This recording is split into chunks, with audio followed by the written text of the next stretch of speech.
Простатит дегеніміз не? Простатит дегеніміз қуық асты безінің қабынуы. Оның белгілері: кіші дәретіңіз жиілейді, мүше аймағында ашу, қышу сезімі болады, шап аймағы тартып ауырсынады, және де қап кету сезімі болады. Оның түрлі инфекциядан пайда болуы мүмкін, және де аяқтан өткен суықтан пайда болады. Көп еркек баня простатитті емдейді деп ойлайды.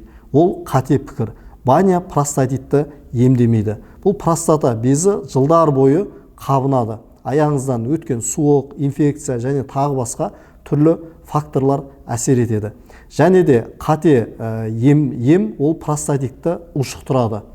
Түрлі антибиотик, кез келген антибиотикті қабылдай салу, түрлі батты қабылдай салу, әртүрлі маркетингтің құрбаны болып, түрлі нәрсені алып ішу, ол простатитті емдемейді. Мен Нұрлан Ахметов, 10 жылдық тәжірибесі бар уролог, андролог дәрігермін.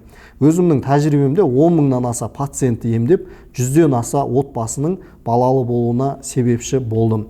Біз қазір Даримед медицина орталығында ерлердің ауруын емдеудеміз. Ең бірінші кезекте біз медицинада дұрыс қойылған диагноз емнің кепілдігі болып саналады.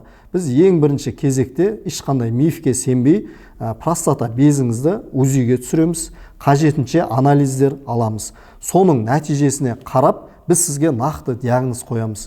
Және де әр адамның денсаулығы әртүрлі болғандықтан сізге индивидуалды түрде ем жоспарын жасаймыз. Біздің басты артықшылығымыз, біз антибиотик гормондарға сүйене бермей, табиғи жолмен емдейміз. Ол өз кезегінде қаншама еркекке жақсы нәтиже берді.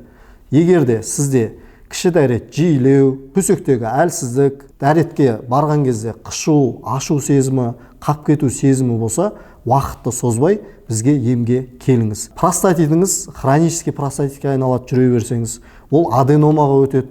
Аденома өз кезегінде ракқа айналады. Қазақстанда простата безінің рагынан жылда 7000-ға жуық ер адам қайтыс болуда. Сол себептен бір ғана кіші дәреттің жиілеуі сондай нәрсеге алып баратыр. Денсаулыққа немқұрайлы қарамаңыздар, құрметті ер азаматтар. Бізде барлығы анонимна, ешқандай ялудың, қысылудың қажеті жоқ. Денсаулық Алланың аманаты.